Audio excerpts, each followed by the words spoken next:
At first glance, igloos might seem like merely fascinating snow houses, but they actually embody an ingenious survival technology that enabled Inuit communities to flourish under the harshest Arctic conditions.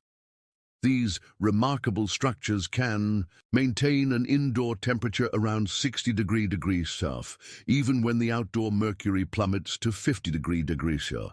This astonishing capability isn't a fluke.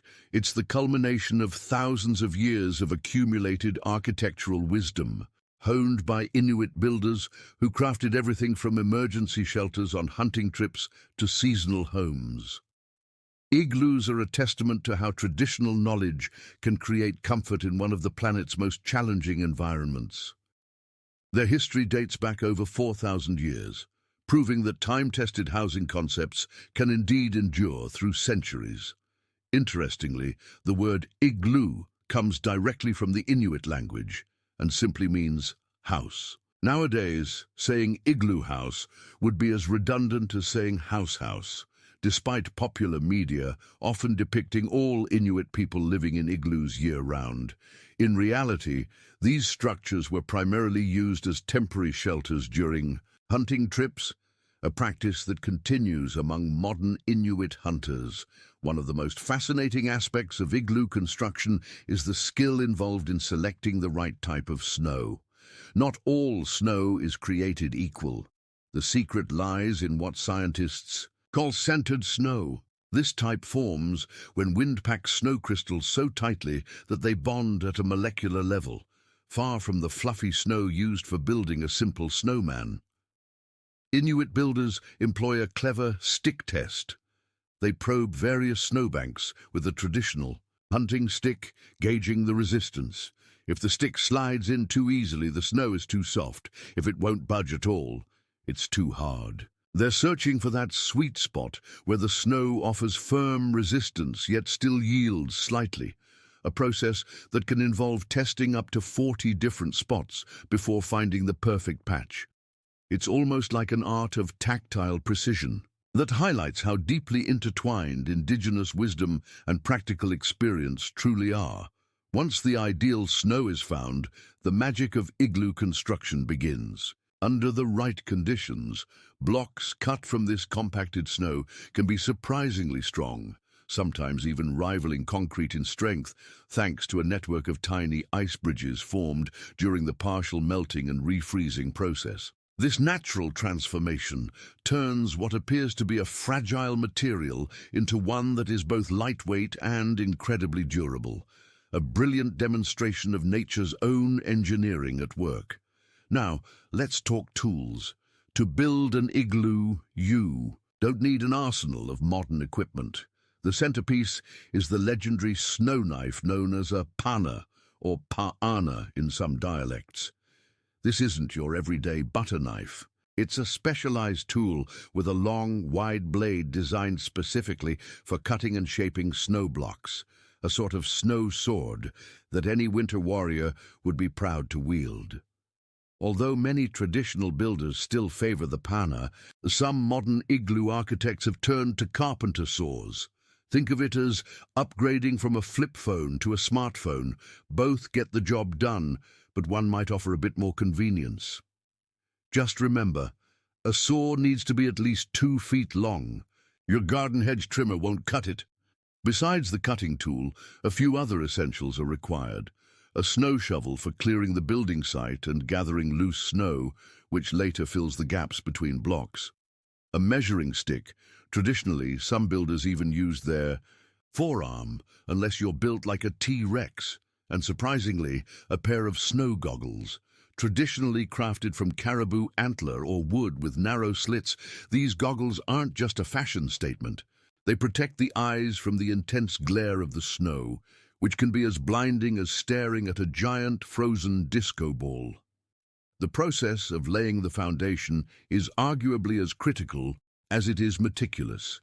It's a bit like a first date. If you get it wrong, everything that follows might crumble. Inuit builders start by clearing a site down to hard-packed snow, then mark out a perfect circle using a simple yet effective technique. One person holds one end of a rope at the center, while another walks around with the other end, marking a circle that serves as the blueprint for the entire structure. Next comes the art of cutting the snow blocks to precise dimensions, typically around 2 feet long, 1 foot high, and 8 inches thick. These measurements aren't arbitrary. They're carefully calculated to ensure the blocks are easy to handle, yet robust enough to support the dome structure. The placement of the very first block is crucial. It must be set at a slight inward angle of about 15 degrees. Missing this angle can result in a structure that's little more than a precarious snow pile. Each subsequent block follows this carefully planned inward spiral, gradually creating the dome shape that is so characteristic of an igloo. As the dome rises, the blocks are arranged in a spiral pattern that gradually narrows upward. Each row leans inward by roughly 2 inches more than the one below it, which not only reinforces the dome's shape, but also distributes the weight evenly. The larger blocks at the base provide a stable foundation, while the progressively smaller blocks at the top reduce the overall load. This careful balancing act is nature's way of ensuring that every block, while slightly compressed to enhance its strength, is not crushed by excessive pressure. A marvel of self-reinforcement. Of course, even the most experienced builders can make rookie mistakes. A common pitfall is losing the consistent inward spiral. If a block strays too far in or out, the whole geometry can be thrown off. Cutting blocks too thin in an attempt to save time, or improperly angling cuts and leaving gaps can undermine the entire structure. And perhaps the most notorious challenge is rushing the process. Fatigue often leads to errors, like an unintended skylight in the dome. Patience is essential. After all, constructing an igloo is as much an art as it is a science. The climax of igloo construction comes with the placement of the keystone, often called the king block. This final piece is the architectural linchpin that locks the entire dome together. Fitting it in is comparable to threading a needle while wearing mittens, a task that requires not just precision but also a touch of luck. In fact, for many beginners, the success rate on the first try hovers around a mere 10%. When that king block finally finds its perfect place, it's a moment of triumph that symbolizes centuries of ingenuity and craft. Once the dome stands, the interior transformation begins. The igloo shifts from a simple shelter to a comfortable Arctic haven. A key feature is the cold trap entrance, built slightly lower than the main floor. This design cleverly ensures that the cold, heavy air collects in the entryway rather than seeping into the living space. Imagine having a bouncer who only lets the warm air into the party. Additionally, a small ventilation hole near the top of the dome is essential for preventing suffocation and managing humidity. Without this, your cozy snow shelter could quickly become a stifling, foggy cave. Inside, the temperature difference is remarkable.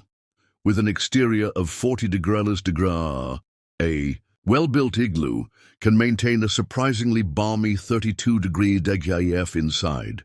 While it might not seem hot, it's a life-saving contrast in Arctic conditions. Moreover, as the interior warms, a thin layer of the inner snow surface melts and then refreezes, forming an extra layer of ice that actually strengthens the structure. A brilliant natural feedback loop.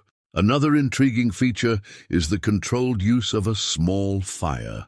Inuit traditionally used seal oil lamps known as kullik for both light and heat. Thanks to the dome's shape, heat is distributed evenly, while the insulating properties of the snow prevent it from melting away. The ventilation hole helps clear any smoke, ensuring that the fire remains a source of comfort rather than danger. Note, this is far from a bonfire. It's a carefully managed small flame that warms without compromising the shelter. Igloos are not just a marvel of shelter design, they're also versatile tools for survival. For Inuit hunters embarking On trips lasting days or even weeks, igloos serve as command centers, offering rapid construction, often in as little as 2 hours, and functioning as natural refrigerators. The steady, sub-freezing internal temperature is ideal for preserving meat, and the solid snow walls provide protection from curious polar bears. Essentially, it's a bear-proof freezer built by nature itself. Maintenance is another critical aspect. Far from being set-it-and-forget-it structures, igloos require regular patching and the addition of fresh snow to repair any cracks. This routine upkeep doesn't weaken the structure. Instead, it reinforces and even enhances the insulation and overall strength of the igloo over time. Finally, it's important to note how adaptable these shelters can be. A quick overnight igloo might be fairly simple, whereas a seasonal base could include extra amenities, such as storage compartments or even multiple rooms. Some hunting groups have even developed clusters of igloos, a sort of Arctic hunting lodge complex with separate areas for sleeping, food storage and equipment. Despite being an ancient design, igloos continue to prove that sometimes the oldest solutions are still the best ones for surviving and thriving in extreme environments. In my view, the ingenuity behind igloo construction is nothing short of awe-inspiring. It's a reminder that human creativity, especially when driven by necessity, can produce solutions that are not only practical, but also beautifully efficient. Whether you're an architecture enthusiast, a survivalist, or simply someone who appreciates the clever ways in which traditional knowledge meets nature,